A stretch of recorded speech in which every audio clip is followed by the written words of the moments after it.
46 years old, and while I'm getting ready for surgery and everything, it dawned on me that I'm 46 years old and I don't have a husband to take care of me. Being single and 46 sucks.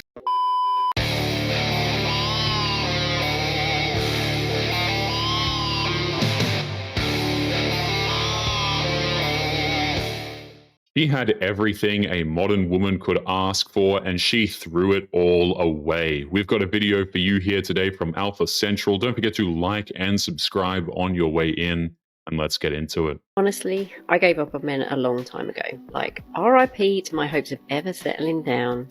But instead of crying about it, I've entered my delusional era. I don't get rejected anymore. Nope, I reject them. Sorry, babe, I just can't commit right now. To the guy who literally never texted me back. Because honestly, being delusional is way better for my mental health than waiting for Prince Charming. This woman has decided to just embrace the madness by coping with her delusional era. She knows that men don't want her and she'll always be alone. And instead of reflecting and possibly warning younger women about the consequences, she's just going to double down instead. I'm 31 and I've been single for 6 years and I don't know why. In them 6 years, I've probably been on one date per year and nothing ever progressed. I live in an area where like there's not really anything really here. I feel like I'm tucked away where no one can find me. Men just don't approach you anymore. I feel like men used to. I feel like people just don't approach you anymore. At 31, what's everyone doing? Modern women like this refuse to accept that their youth and fertility are two of their biggest assets when it comes to finding a man, but when you use them to have fun instead of taking life seriously, it just ends with a painfully lonely life, and they can never really figure out why. So as soon as my friend got engaged, she was like, Mimi, I have the most perfect man to set you up with at my wedding, because I'm like one of the last freaking single ones left. So she's been hyping this up for like a year, the entirety of her engagement. I'm like, sure, yeah, let's go. I will take anything at this point. And so her wedding comes. I have no idea who it is. And my friends also knew about this. So at the welcome party, they're trying to guess who it is. And this one guy walks in and they all go, it's definitely that one. And I'm like, no, that's like my old type. Like, no, I wouldn't go for that. It's funny how she claims that she'll go for anybody at this point in her life, and the second a guy shows up that doesn't meet her standards, all of a sudden she comes up with excuses as to why that guy isn't good enough. She has clearly made her choice in life. And after like a few drinks, we're like, yeah, it's definitely that one. And I introduced myself, and immediately I'm like, oh yeah, I sense a little bit of the chemistry. He's flirty, and I'm like, yeah, it's probably definitely this one.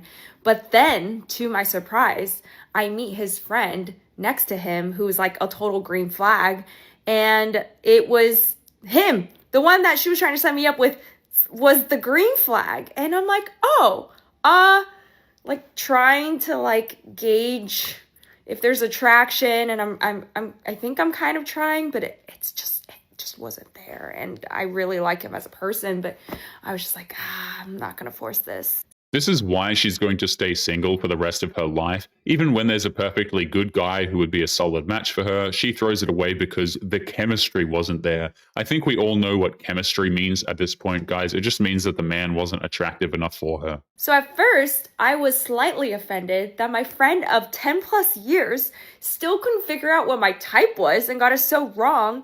But then I was so disappointed and mad at myself because my friend thought I was mature enough that I would go for the nice green guy. And yet again, I didn't. I didn't want the nice guy. I wanted the one with blaring red flags that was slightly emotionally unavailable and was probably a little bit of a man. She has no business being upset with her friend. Her friend was under no obligation to set her up with anybody, but she found a legitimately good guy and tried to do her friend a favor, and her first instinct was to get offended that the guy wasn't attractive enough. Most embarrassing phase you've been through? My whole phase. The whole thing? The whole thing was embarrassing. I kind of rushed it. So you're not a no regrets kind of person? No, I have a lot of regrets. What do you regret? Actually going through it and participating. And all of it? Yeah. It's almost refreshing to see a modern woman openly admit that having a 304 phase isn't all it's cracked up to be. They are extremely pointless and do nothing but cause a lifetime's worth of psychological damage in exchange for a few years of fun.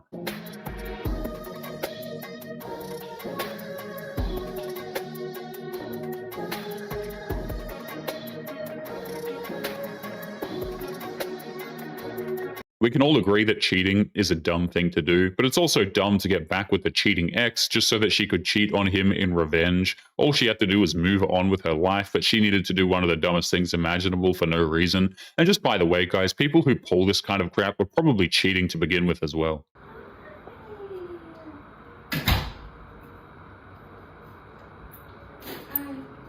How's it going? How was your day? Good. Why are you recording me? Wanna check out the TV?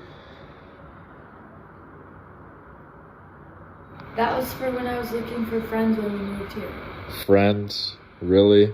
I have no girlfriends. I saw on TikTok that's a way you can look for friends. I said you were just active on there. Looking for girlfriends to hang out with. I literally have no friends in this town. Tinder and Bumble? Friends on both? For girls.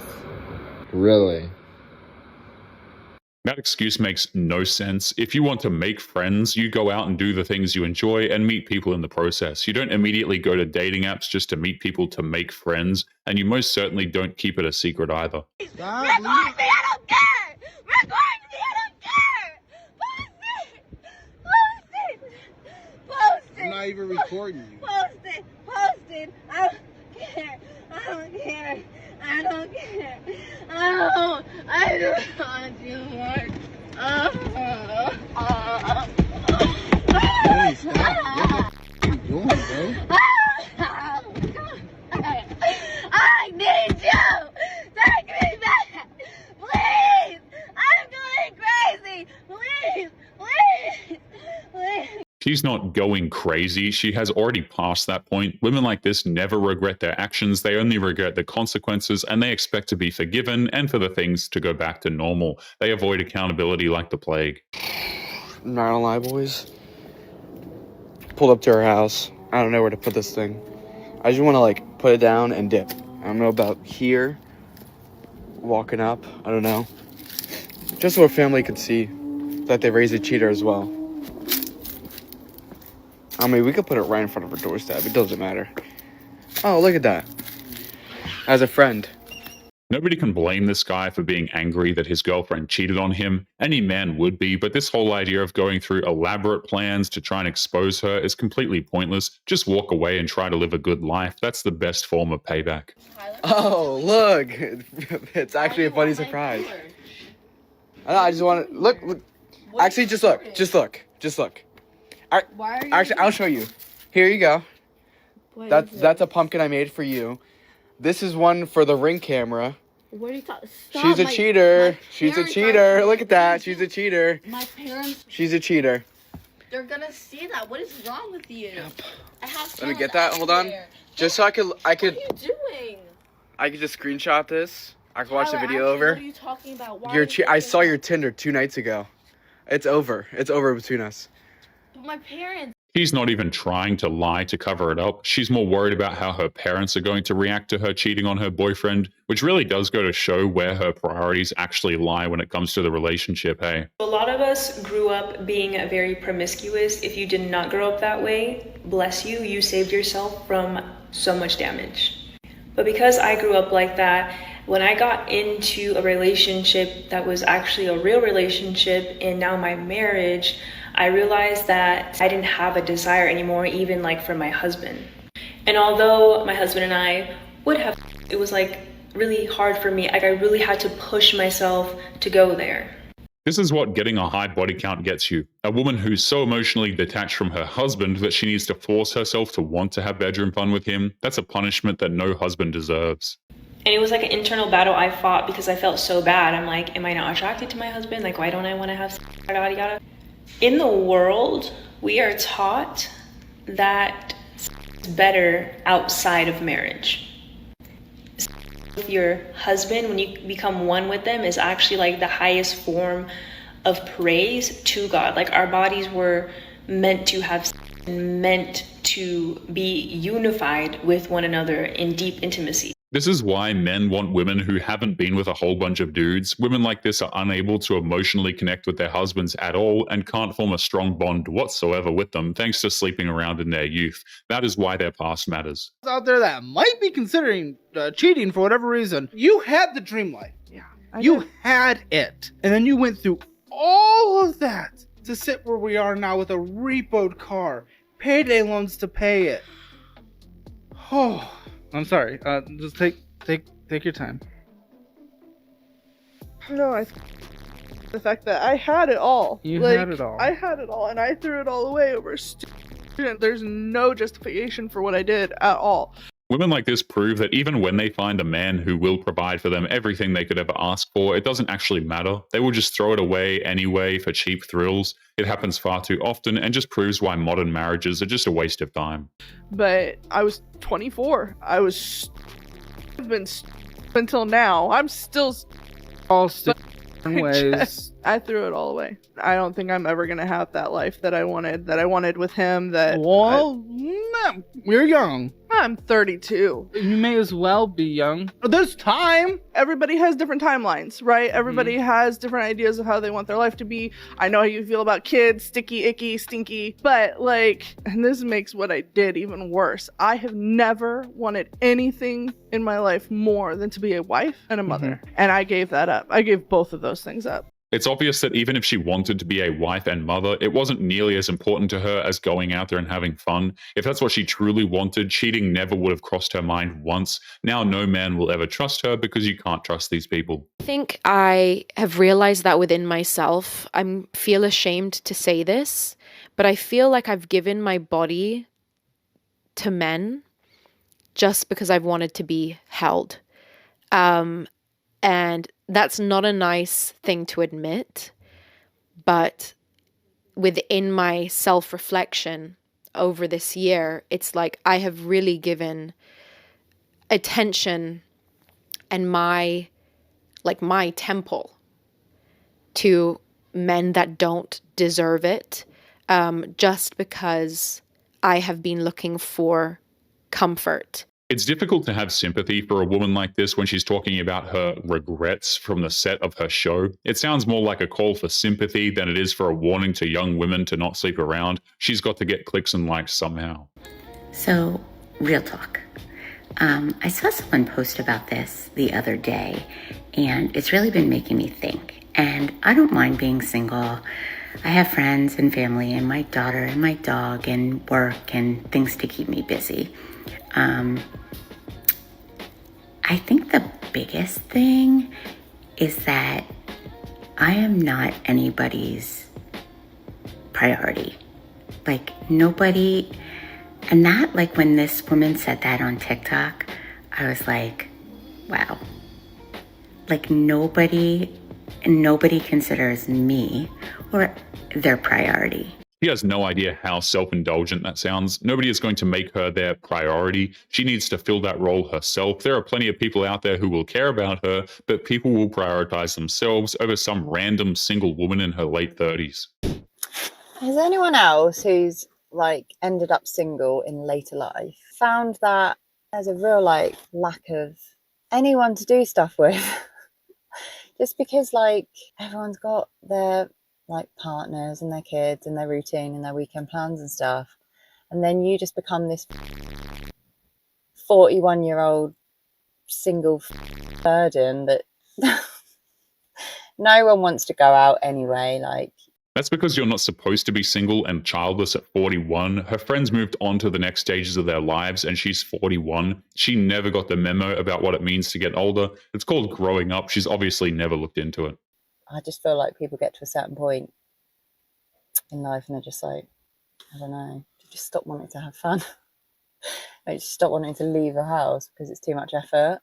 And then it just if you find yourself in this situation, then I empathize, because I'm literally spending my weekends, Friday, Saturday night at the gym. Because honestly, the alternative is just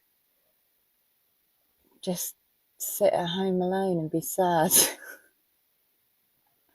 This sounds so depressing, but honestly, the gym is keeping me going at the moment, because without it, I just what the hell am I supposed to do? When people get older, they don't want to go out and party on the weekends. It costs too much money, it's a waste of time, and doesn't do them any good. That's why those things stay in the past as time goes on. No one wants to date me. No one wants to date me. It's official. I've come to an age where I'm undesirable. No one wants me. And here's the thing, at first I was sad and woe is me, no one wants to date me, no one wants to be with me, but I'm unwanted, I'm undesirable. And then I thought to myself, wait, this is a superpower. Because I'm undesirable, because no one wants to date me and be with me, I don't have to please anyone. I don't have to act a certain way. I don't have to be a certain person. I can just be me, say anything to them within reason. I'm not going to be rude, of course. I'm going to be kind, but I don't have to try to impress anyone. It's kind of freeing. Woohoo! Single unwanted girl. Being undesirable isn't a superpower. If anything, it's a testament to proving how much you failed at life. People, regardless of their looks, have been getting together for thousands of years. You have to try incredibly hard to screw something like that up. I know you guys know the feeling, but you know, when you're 30 years old and you're single and you're like trying to put yourself out there and your friends are all married and they're like, oh, let's go to the D-backs game, and you're like sick, and then you think like it's gonna be a night out, and then they're like 7th inning in and they're like, yeah, let's go get some ice cream after this, and I'm like, oh, we have really different vibes of like what the night is going to look like. So then you're like scouring for friends that are potentially out in the same area that you are so that you're at least trying to meet new people. That's because her friends have grown up and are not interested in going out and partying until 2 in the morning. They're adults with adult responsibilities, and they're not going to throw that away just so that their only single friend has something to do after a baseball game. Because God knows that when you're with your married friends, you don't really meet a lot of new people. And I love them. Like, I don't blame them. Like, I want to go home and eat ice cream too. But I texted a friend and I was like, you're out, right? And they're like, yeah. And I'm like, can I meet you? And they're like, yeah. And I'm like, all right, I'll be waiting. Like, I'm a pathetic loser, but here I am putting my best foot forward, trying to just like do things as a single woman and not like go home and like cry myself to sleep. So we all know the feeling, right? It doesn't matter what she does. Even if she goes out with her single friends, she's just delaying the inevitable. It's going to end with her going home alone and crying herself to sleep regardless. She has had plenty of chances and she threw them all away, and now this is her reality. I'm 38 years old. I've never been married. I've never had children. I have 3 cats in my house. Only 2 of them are mine. But it's another Christmas that is about to come and go where my relationship status is the same. And it's crazy because if you had asked me 10 years ago if I would be single at 38, I would have been like, absolutely not. And if I am, then just me now. You know, here's one of my kitties. Look at this little baby girl. If she's single with no kids, then why does she have a Christmas tree with presents in her apartment? You would think that would just make the holiday season more depressing for her, hey? But anyway, guys, we are going to be leaving today's episode there. Don't forget to subscribe on your way out. Click this video that's up on the screen now if you want to see more. Take care of yourselves, and I will see you all in the next one. Peace.